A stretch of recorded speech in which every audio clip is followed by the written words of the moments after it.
48 heures, c'est le temps qu'il a fallu aux cardinaux pour élire un nom derrière les fresques de la chapelle Sixtine. 17 millisecondes, c'est le temps qu'il a fallu aux serveurs du monde entier pour transmuter la fumée blanche en une bordée de notifications, faisant vibrer des milliards de poches comme une procession d'encensoirs numériques. Dans le bruissement des parapluies romains, chacun levait les yeux tour à tour vers le balcon baroque et vers la lueur bleutée de son écran, pris entre la lenteur sacrée d'un rite millénaire et l'éclair d'un réseau qui ne connaît ni voile ni silence. Quand Robert Francis Prévost, désormais Léon XIV, s'est avancé, premier pape américain, la place Saint-Pierre s'est muée en gigantesque capteur optique. Les drones planent tels des archanges de métal, captant chaque battement de cils pour le projeter en 8K jusque dans les salons de Nairobi et les rames du métro de Séoul. Le sacré venait d'effectuer sa téléportation la plus spectaculaire. Mais sommes-nous prêts à confier nos âmes à la vitesse de la lumière ? La fumée blanche, cette relique de cire et de paille humectée, était devenue une notification push, et pourtant l'instant gardait sa gravité antique. Le temps semblait se plier à la liturgie, figée entre l'éternel et le temps réel, entre l'ombre du Bernin et les drones frôlant les nuages. Alors que les cloches résonnaient encore, le hashtag Léon XIV culminait à 90 000 tweets par seconde. Jamais le sacré n'avait circulé si vite, jamais non plus il n'avait paru si vulnérable aux orages de l'algorithme. On l'oublie volontiers, l'Église a traversé chaque révolution médiatique avec un mélange savant de circonspection et d'audace. Gardienne de la parole manuscrite, elle devint l'éditrice prudente de l'imprimerie quand, en 1455, Johannes Gutenberg confia au plomb la première Bible typographiée. D'aucuns crièrent au schisme accéléré, mais Rome comprit que la presse à bras pouvait d'abord cimenter l'orthodoxie. Le médium et le message, écrira Marshall McLuhan dans Understanding Media en 1964. Ce principe, la curie l'a pratiqué avant de le théoriser, soucieuse de tenir la main qui tourne la manivelle autant que la plume qui trace le dogme. En 1931, Pie XI fit d'un micro la chair de pierre. Radio Vatican parcourait l'ionosphère à une époque où grésillaient encore les premières TSF domestiques. Jean-Paul II transformera plus tard ses voyages pastoraux en show télévisé planétaire. Benoît XVI tweetera en 2012, déclenchant l'ire de ceux qui voyaient un successeur de Pierre réduit à 140 caractères. Mais la mutation actuelle ne se résume plus à des électrons ni à des octets. Elle implique des intelligences artificielles, ces démiurges invisibles qui hiérarchisent l'indicible. Non, la foi n'est pas soluble dans la Silicon Valley. La phrase, lâchée par un cardinal bourru lors du dernier synode, rappelle que si le Vatican entretient désormais des data centers refroidis par la nappe phréatique du Latium, c'est autant pour conserver les 110 pétaoctets de la bibliothèque apostolique numérisée que pour parer l'hémorragie des métadonnées des fidèles.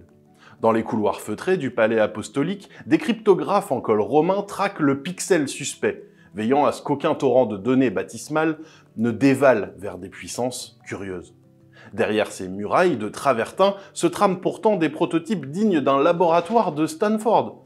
Le Digital Vatican Hub, inauguré quasi clandestinement en 2024, associe jésuites, codeurs et laïcs, spécialistes de la blockchain.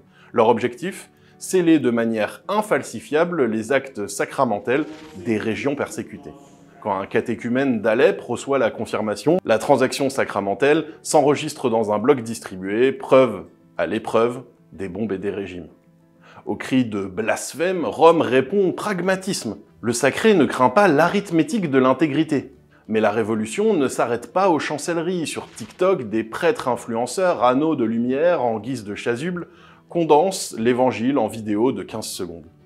Ici, la tension devient brûlante. Un dogme peut-il survivre au geste du swipe, cette caresse impatiente qui fait passer de la passion du Christ à un tuto de K-pop? Léon XIV, évoquant une nécessaire écologie de l'attention, emprunte au philosophe Bernard Stiegler l'idée que le temps long est la matrice de toute conscience. Message subtil, mais loin du bourdonnement des pages « For You ».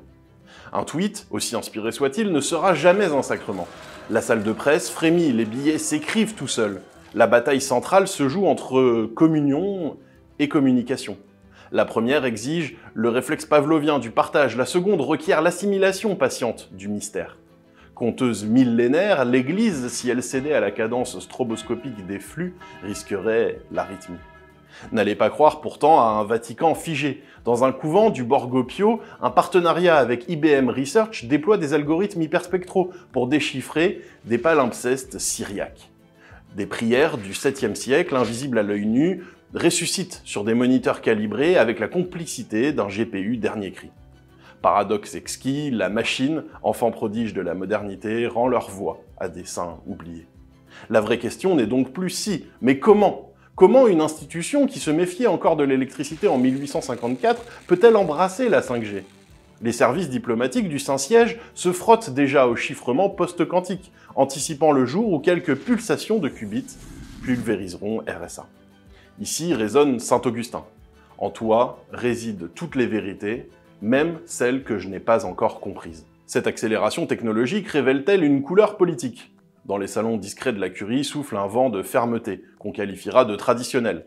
Une incitation à voir dans la technique un outil à civiliser, et non la clé d'un paradis recombinant.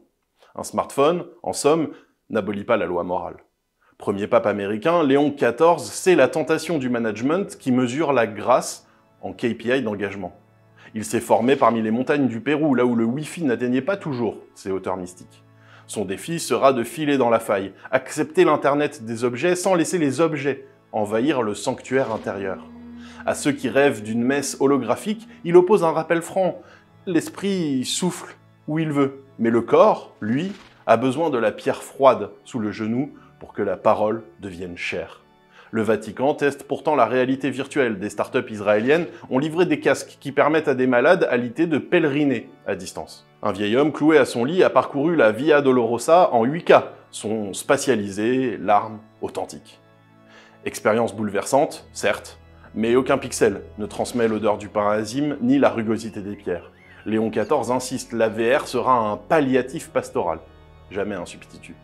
Chaque avancée révèle cette dialectique. Plus de transparence grâce à la blockchain, plus de contrôle sur les données, plus de portée via les réseaux, plus de risques de confusion doctrinale.